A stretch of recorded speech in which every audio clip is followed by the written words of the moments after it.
warahmatullahi wabarakatuh. Perkenalkan, saya Nadlia dengan NIM 2230602246, kelas Ekonomi Syariah 6, mata kuliah Mikroekonomi Islam. Dosen pengampu Ibu Dispa Lidian Handayani MEI. Baiklah, di sini saya akan menjawab soal UAS mata kuliah Mikroekonomi Islam. Soal pertama yaitu jelaskan kurva pergerakan harga dari mekanisme pasar berikut. Seperti yang ada pada gambar, garis vertikal menunjukkan price atau harga, dilambangkan huruf P. Lalu garis horizontal menunjukkan kuantitas atau jumlah barang, dilambangkan huruf Q. Garis yang berwarna hitam membentuk silang, dinamakan kurva permintaan dan kurva penawaran, di mana D atau demand seperti pada gambar merupakan kurva permintaan dan S atau supply merupakan kurva penawaran. Pada huruf E yang merupakan titik tengah bertemunya demand dan supply dinamakan equilibrium. Seperti yang terlihat pada gambar, pada kurva permintaan atau demand, garis yang berwarna dapat dijelaskan. Yang pertama itu ada warna hijau, itu ditulis atau dimaknai D1 sama dengan demand turun. Lalu warna hitam D0 dimaknai dengan demand tetap.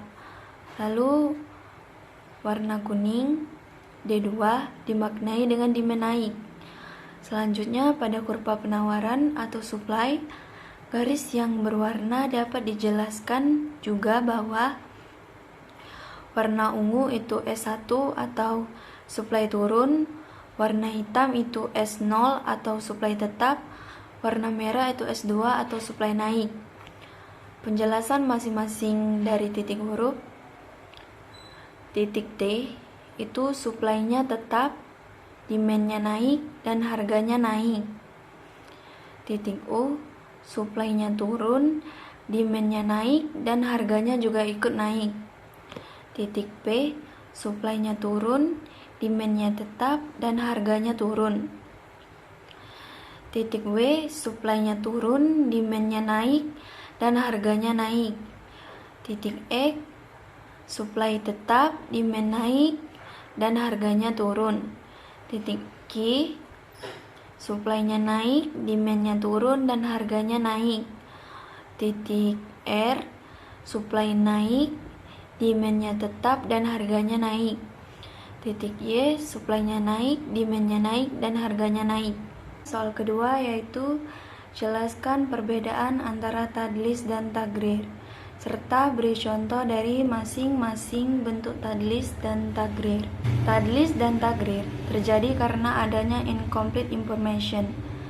Namun, berbeda dengan tadlis, di mana incomplete information ini hanya dialami oleh satu pihak saja, atau unknown to one party, misal pembeli saja atau penjual saja.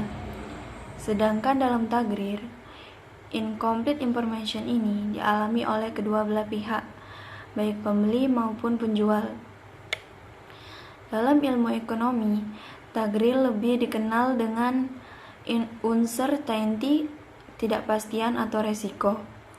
Kasus tagrir terjadi bila ada unsur ketidakpastian yang melibatkan kedua belah pihak, atau uncertain to both parties.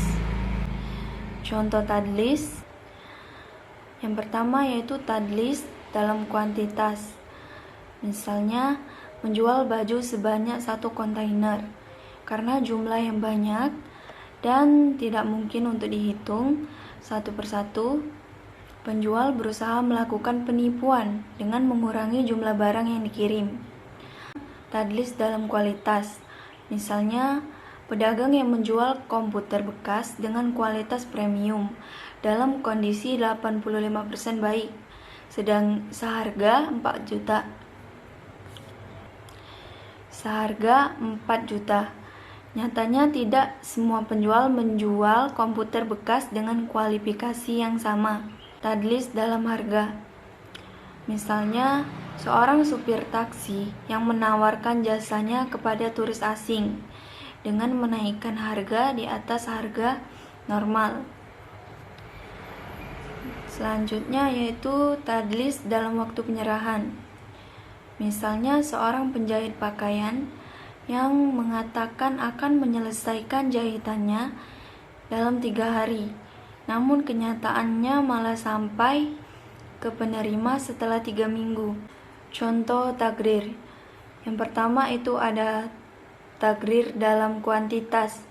Misalnya petani sepakat untuk menjual hasil panennya atau beras dengan kualitas A kepada tengkulak dengan harga Rp750.000. Padahal saat kesepakatan dilakukan, sawah si petani belum dapat dipanen. Lalu yang kedua itu tagrir dalam kualitas, misalnya menjual anak sapi yang masih dalam kandungan induknya. Yang ketiga yaitu tagrir dalam harga. Misalnya seorang penjual menyatakan bahwa ia akan menjual 1 unit panci merek ABC seharga Rp10.000 bila dibayar tunai, atau Rp50.000 bila dibayar dengan kredit selama 5 bulan. Kemudian si pembeli menjawab setuju. Ketidakpastian muncul karena adanya 2 harga dalam satu akad. Tidak jelas harga mana yang berlaku, yang Rp10.000 atau Rp50.000. Lalu yang terakhir itu ada tagrir dalam waktu penyerahan. Misalnya Adi kehilangan mobil Ailanya. Kebetulan Ida sudah lama ingin memiliki mobil Ayla seperti yang dimiliki oleh Adi, dan karena itu ia ingin membelinya. Akhirnya Adi dan Ida membuat kesepakatan. Adi menjual mobil Ailanya yang hilang tersebut kepada Ida seharga 100 juta. Harga pasar mobil Ayla adalah 300 juta. Mobil akan diserahkan segera setelah ditemukan. Sekian jawaban UAS mata kuliah Mikroekonomi Islam dari saya. Saya ucapkan terima kasih dan thank you for watching. Wassalamualaikum warahmatullahi wabarakatuh.